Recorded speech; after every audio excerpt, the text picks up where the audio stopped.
done, boys. She's cooked. Today's video is brought to you by Factor.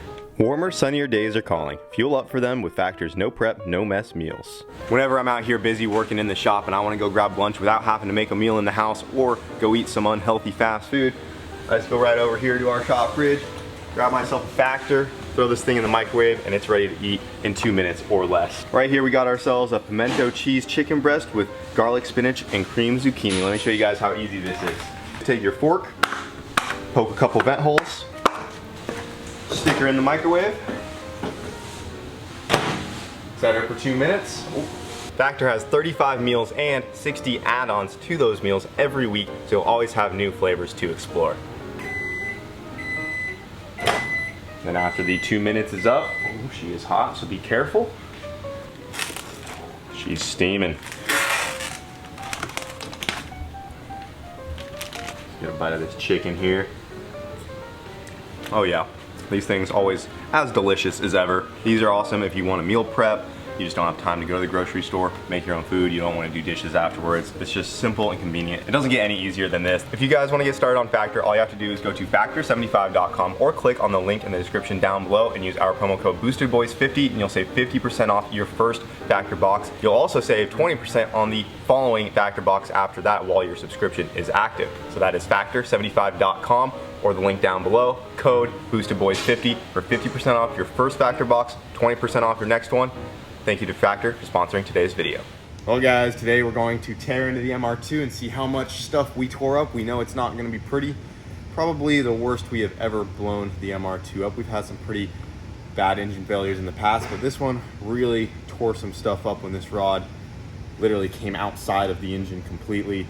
We're thinking that one launch where it sung up to 10,000 RPM, that probably didn't help the health of the engine whatsoever. They definitely don't like being unloaded at that high RPM. If you guys saw that pass where it just shot up to rev limiter and then I launched it.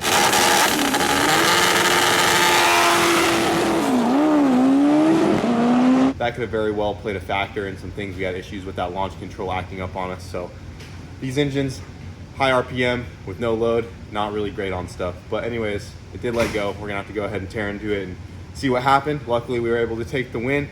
That last round against Mullet, he wasn't able to hook up while we were able to throw the power down, and then she just let go right there in 5th gear. And we're thinking that, you know, the wrist pin actually ripped out and that could have caused the, you know, failure because the rod itself is intact. It didn't actually break at the rod. The wrist pin completely ripped itself out. You can see how it pulled itself out of the top of the rod there. So we're, you know, believing that that had something to do with it. Maybe the top of this rod got a little fatigued. The wrist pin was starting to wallow out and weaken as we ran it more and more. So we'll have to kind of dive in there and see what the condition of everything is, but I don't think it's gonna be pretty, boys. We'll go ahead and get the pan pulled off, get the oil drained, get this thing all pulled apart.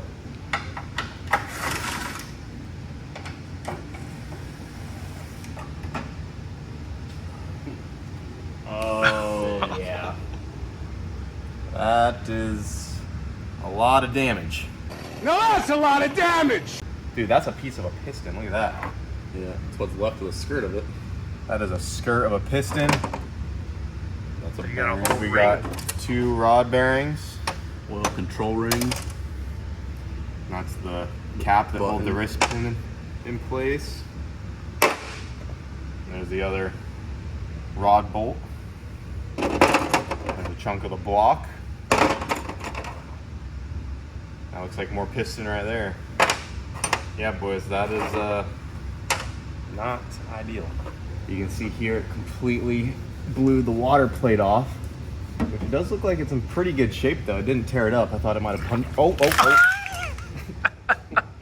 Don't go too low with that. Fortunately, it's not reusable.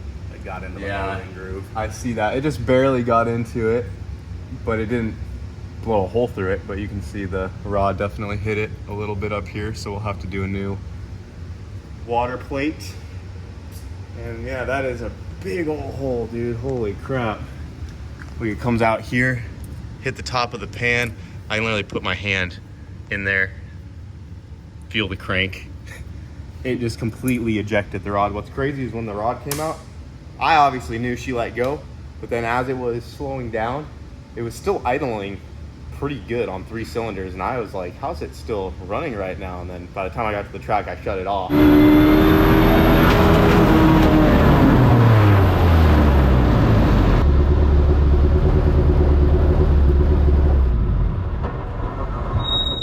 But I let it idle probably for longer than I should have, but all that stuff just slung right out of there.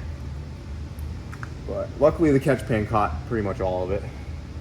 But we'll go ahead and set up the time lapse, get this thing yanked out, get the engine pulled apart, and see how bad she got tore up.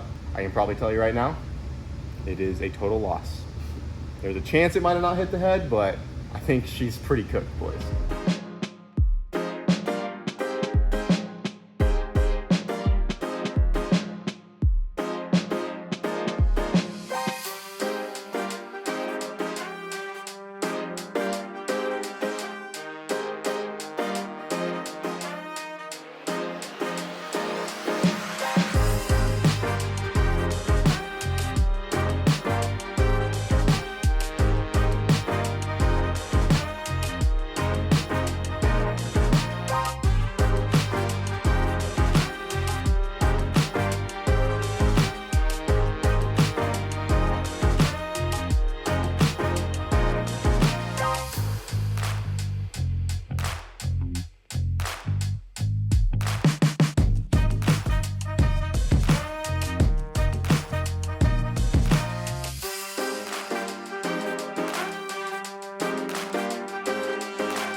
That is one big hole.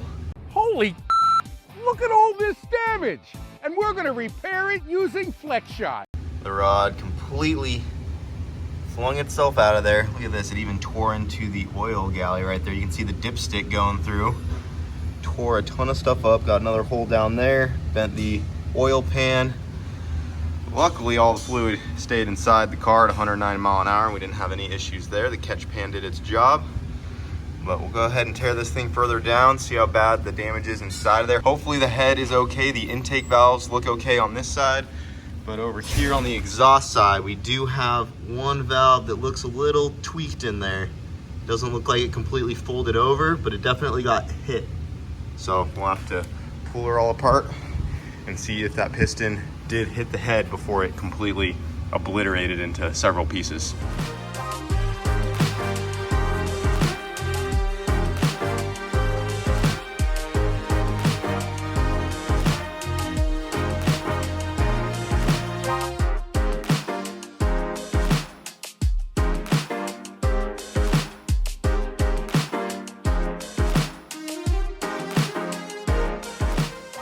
All right, head is ready to come off. We'll see if the piston and the top of the head had a little makeout session or not. They're star-crossed lovers. Looks like it gave it a little peck, but I don't know if the relationship went any further than that. She's still oily. I should have left my gloves on. Oof. Well, there's the piston. Doesn't look like it has too many marks on it. Only slightly pushed in the side there. Oh, dude, we might be good on the head. Maybe. Look, it just barely. Yeah, just come in here with a die grinder and clean those edges up. You can I see you think got we'll be this all right. lip right here. See that? Yeah. I think that's savable though. Yeah, I think that's good. I'll have You're to. gonna need valves Oh yeah, the valve is definitely for sure. a little bent. But honestly, I think it's good. Yeah, I can't say for sure until I take it to JBR. I'll probably have them go through the head just to freshen her up. But if that's good, that's not. If that's savable, that's good news, because this was the bottom end that I got off of Marketplace. So it did have aluminum rods in it, but it was kind of unknown. It was just freshly assembled, never ran in a car, got it for a really good deal. So I really can't complain with the use that we got out of it. She held on for a while. made it through to the finals, did what she needed to do. And yeah, hopefully the head's good. And then, I don't know if we can see about getting this piston out. That piston is literally 90 degrees almost compared to the other ones. And it was a high compression engine too. So, something we normally probably wouldn't do with this much boost. Yeah, 60 pounds, high compression. Yeah. I wasn't a fan, but good thing is we have no signs of detonation on this thing. Yeah, she looks real nice. Yeah, she looks great. I think it was like a wrist pin failure. Yeah. Something to do with the wrist pin area. Either it pulled out of the skirt of the piston or that rod actually opened up from the fatigue and the pin pulled out of it. But obviously the rod didn't snap in the middle there. It seems to all come down to that wrist pin failure, because we also have the rod bolts from the caps, and those are still intact, so the rod bolts didn't let go.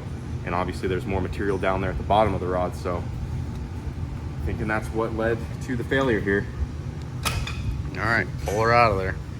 Let's see this thing. I know it's missing an oil control ring. Well, yeah, when I pulled the engine out, I know, it was in the pan. MR2. No, there was the little squiggly oil separator ring. Yeah. There were bits of it on the little shelving that go around the rear window of the MR2. Oh, yeah. It literally flung rings up everywhere somehow.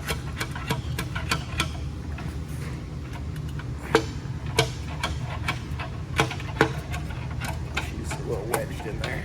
My new service window doesn't give me quite the angle I need. I need a little more. Push! Shit. Come on, girlfriend. There she it is. Damn. Yep, whole bottom of it gone. There's nothing left of the skirts. Yep. I'd be curious, so you can feel this top ring's pretty stuck.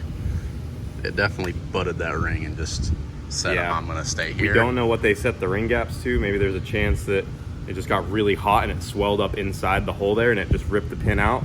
Yep. Trying to push that kind of power.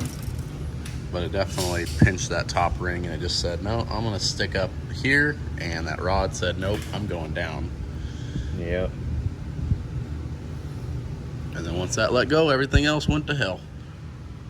Because like that cylinder looks freaking perfect. Yeah, it Minus actually like doesn't look too one bad. little like spot where it looks like the ring butted up. All right guys, so we're getting Kyle test fitted in the car here. We've got a whole bunch of steering components, seat components, all the stuff to start working on the driver's compartment. So we got Kyle in there in his helmet. Ideally, we'd want him in his suit, but that's not gonna change it a whole lot. So we're getting our rough measurements here, trying to figure out where to place the steering column so we can get the best angle for that thing, make sure he's got enough clearance inside the cage with his helmet on and everything.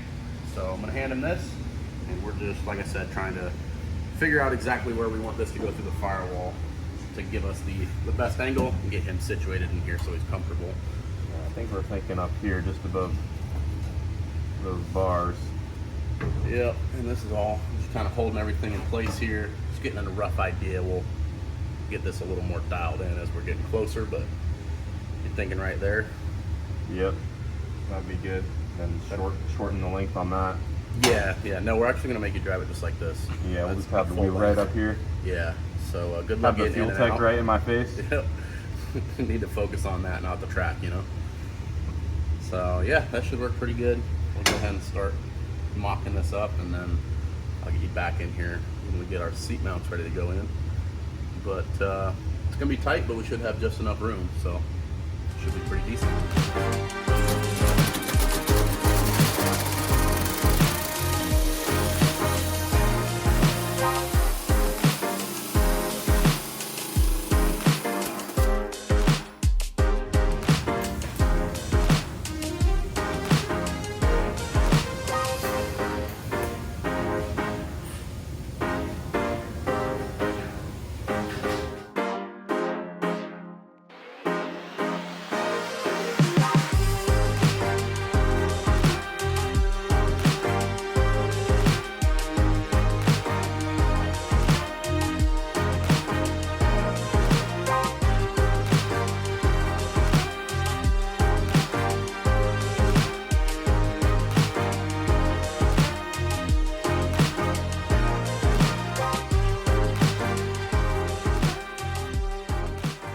All right, so I got her all the way tore down here, got the pan off. You can see we got a nice metal soup inside the pan. all kinds of aluminum inside of there, but I got the 3 rods and pistons out that were good, and honestly, all of these look in really good condition. There is no signs of fatigue on the top of the rods. There's no play whatsoever. Everything feels really good and tight. So what we're thinking is that this most likely, obviously I think the piston got stuck at the top of the cylinder and the rod ripped itself out. I mean, you can see clear as day as it was rotating in there, as it was coming around, it just got to that angle. The rod wanted to pull it down, the piston said no, and it just pulled the wrist pin out of that rod. You can see right where it sheared off that rod there. So I think there's a good chance that the ring gap might have completely swelled up. We're not sure what they gapped this to, so that's a possibility. It could have got so hot in there because we're running so much power and boost that the ring gap could have pinched off and it could have locked itself into the cylinder that way, or the piston to wall wasn't as loose as it should have been, and with the amount of heat on that pass as well. I mean, it happened right at the top of 5th gear where there would be the most heat possible, and obviously the rod didn't split in the middle. Everything down low looked good. All of the bearings that came out of the other rods looked really good as well. Just normal wear and tear, nothing crazy. So everything is telling us that this rod right here failed at the top, and the piston actually most likely got stuck and it just pulled itself out and separated. So yeah, like I was saying, the piston to wall could have also been a little too tight and the whole piston could have swelled up inside the cylinder as well. I have a really strong feeling if everything was built just a little bit looser on this engine, this would have not happened. But you know, that's just my prediction. Feel free to let me know what you guys think down below, but I think that's what ended up happening to the K-Series here. Luckily, the head looks like it should be savable. I'll confirm once I get it over to JBR, see if they can clean this up and make sure that the valves didn't get punched into the seats too hard and nothing got damaged too bad to where it can't be repaired. But other than that, the MR2 is going to be down for a little bit. We do have the billet block being turned around here soon, and the next time the MR2 goes back together, we're probably going to change a couple things up. We want to experiment with methanol, so we are probably going to switch fuel systems, kind of change some stuff up here and there, but the MR2 will be coming back because we obviously want to get it up and running for World Cup again this year, so we got some testing to do and some prep to do for that. But I also want to let you guys know, anyone who makes an order on the website, if you guys see this video in the next couple days, I can almost guarantee you will get something from the Carnage in your order. So I'm going to go ahead and give away these 3 rods and pistons. Depending on how many orders we get, I might separate this stuff, but I will sign all the parts. And I also have a whole Lexan window that I can cut into bits to sign and put into your guys' orders. Usually when I do a plug like this for random parts, we sell like 50 to 100 shirts at most. So I can almost guarantee that we will get a piece in every order for you guys, and I will sign them. Just help us recoup a little bit here on the K-Series. But yeah, I will be giving away these 3 rods. Someone's gonna get this thing. So if you get some bits in your order, that's where it came from. This might be the one and only time a K-Series will ever beat Mullet. So if you want a chunk of the engine that did it, get your orders in. And then to end this video off, we got the steering column just about done on the Tube Civic here. We got to make some connections to the new Pinto rack down there. But Wyatt spent some time getting this mocked up. I helped him tack it up. We still got to get the seat mounted, but now everything is in place where it's going to be. We got to weld it up to the dash bar there. And now we got our wheel on like so. We almost have steering, boys, in the 2JZ Civic. We're also going to be putting a column extender on this steering wheel. So this column's actually going to get cut back about 6 inches, and we'll have a column extender on the wheel.